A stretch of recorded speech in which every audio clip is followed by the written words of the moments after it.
સૌને નમસ્કાર. પૂર્ણ પુરુષોત્તમ ભગવાન શ્રી કૃષ્ણના ચરણોમાં વંદન. વર્ષોથી જે શાળાએ ધૂણી દખાવી છે એના આચાર્ય મરઝબાન સર, શાળાના તમામ શિક્ષક મિત્રો, જેમના થકી આજે મદ્રેસા સ્કૂલનું એક નવું મોરપીચ એડ થયું છે એવા ભાઈ શ્રી ભાવેશભાઈ, ચેતનાબેન અને તમામ શિક્ષક મિત્રો, અલગ અલગ શાળામાંથી આવેલા કોચિસ અને વલ્લા દીકરા દીકરીઓ, આજનો જે કાર્યક્રમ છે ખેલ મહાકુંભનો કાર્યક્રમ છે. પણ ખેલ મહાકુંભની અંદર પણ એક અલગ પ્રકારની સુવિધા ઊભી થઈ શકે મેદાનની અંદર, અને કોઈ બાળકોને તકલીફ નહીં પડે એ હેતુસર જે પ્રપોઝલ મૂકવામાં તો બે વાત મારે આપ સૌ સાથે શેર કરવી છે ભાવેશભાઈના સંદર્ભની અંદર. કે કાલે એક અમિતાભ બચ્ચનનો ઇન્ટરવ્યુ જોતો હતો, થોડો જૂનો ઇન્ટરવ્યુ હતો, પણ અમિતાભ બચ્ચનનું 2 મિનિટના ઇન્ટરવ્યુમાં એણે બહુ સરસ કહ્યું કે એબીસીએલ કંપની સ્ટાર્ટ કરેલી અમિતાભ બચ્ચને, અને એ કંપની ટોટલી ફ્લોપ ગઈ અને દેવું થઈ ગયું. આ સત્ય ઘટના છે, અમિતાભ બચ્ચનના જીવનમાં બનેલી.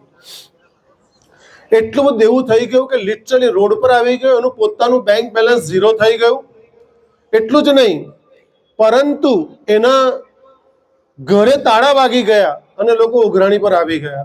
આવી સિચ્યુએશન્સની અંદર જ્યારે ધીરુભાઈ અંબાણીને ખબર પડે છે અને ધીરુભાઈ અંબાણી અનિલને મોકલે છે, અનિલ અંબાણીને એના દીકરાને મોકલે છે, અને જેટલા પણ પૈસાની જરૂર હતી બધા જ પૈસા ધીરુભાઈ અનિલ મારફતે મોકલીને અમિતાભ બચ્ચનને આપે છે, અને અમિતાભ બચ્ચન ફરી પાછો ફિલ્મનું કામ મળે છે અને ફરી પાછો બેઠો થાય છે.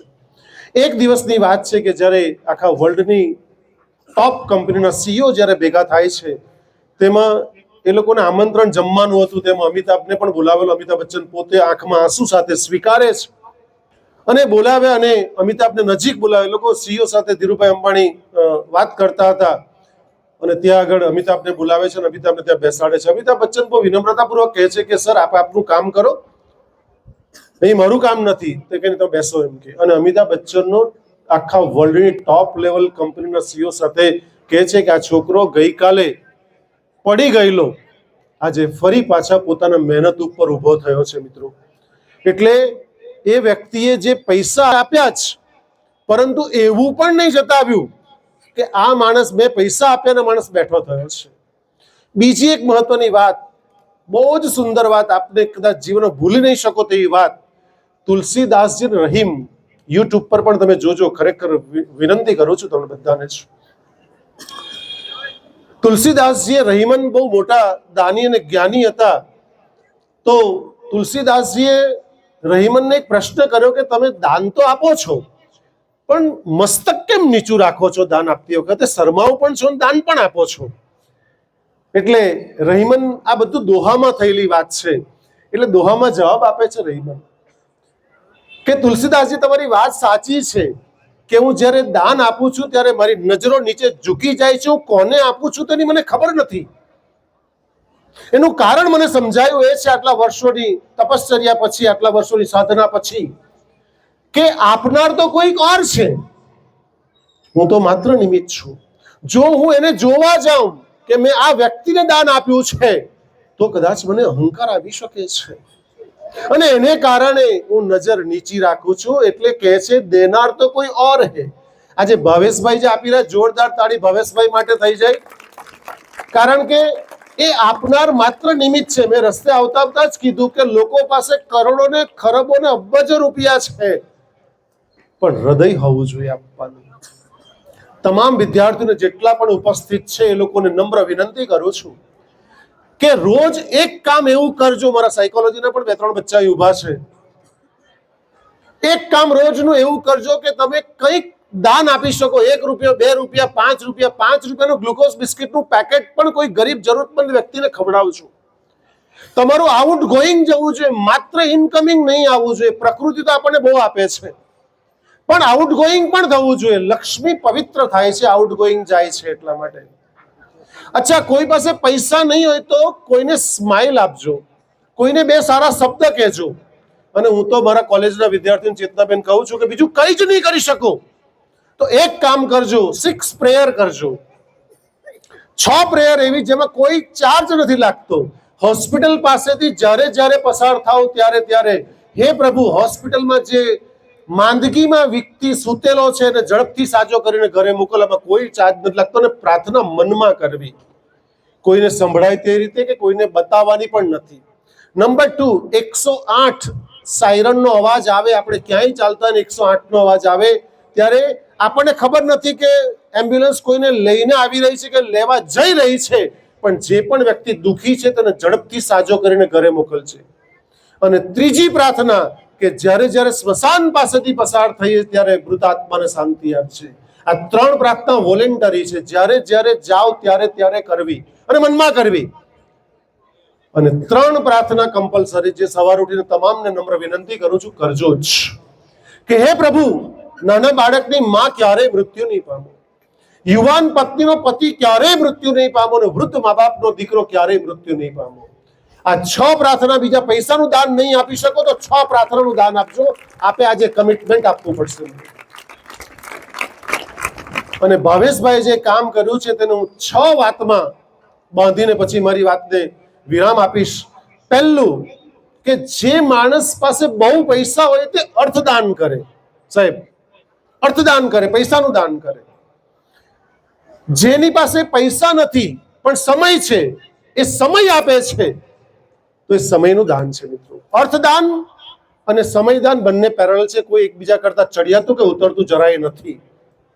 ત્રીજું બુદ્ધિદાન છે. માણસ પાસે સાહેબ પૈસા પણ નથી, સમય પણ નથી, પણ કોઈ સારો આઈડિયા આપે છે, સારી બુદ્ધિ આપે છે, તો એ બુદ્ધિદાન છે.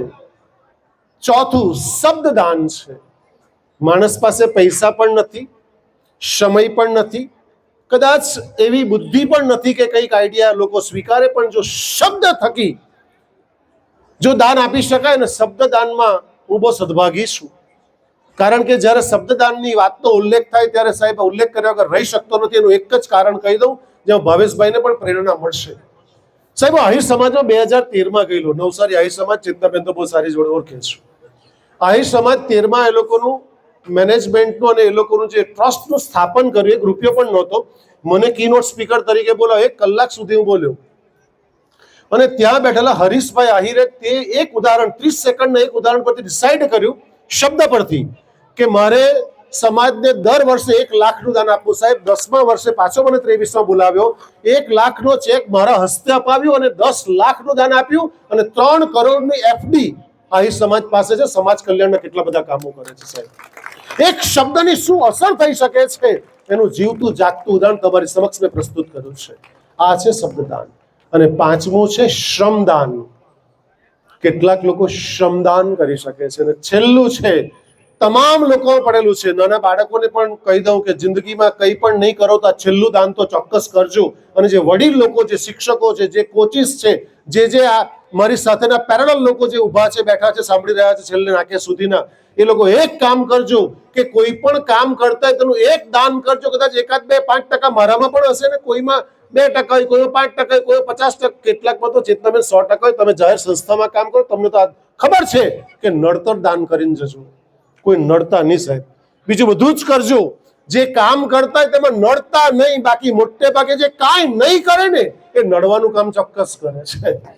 એટલે આટલી વાત કહીને મારી વાતને અલ્પ વિરામ આપું છું, કારણ કે મારે પણ વાંસદામાં એક સેમિનાર છે, ત્યાં જવાનું છે. તો હું મદ્રેસા સ્કૂલ પરિવારનો, મરઝબાન સરનો, ભાવેશભાઈનો, ચેતનાબેનનો ખરેખર આભાર માનું છું. કારણ કે જે સરે કીધું, મરઝબાન સરે, તે જ બાજુમાં બેક સાઈડ જ અમારું જ ટ્રસ્ટ, ગારડા કોલેજ ટ્રસ્ટ પરિવારની જ ગારડા કોલેજ, એ પણ સંસ્કારનું સિંચન કરવાનું ધામ છે.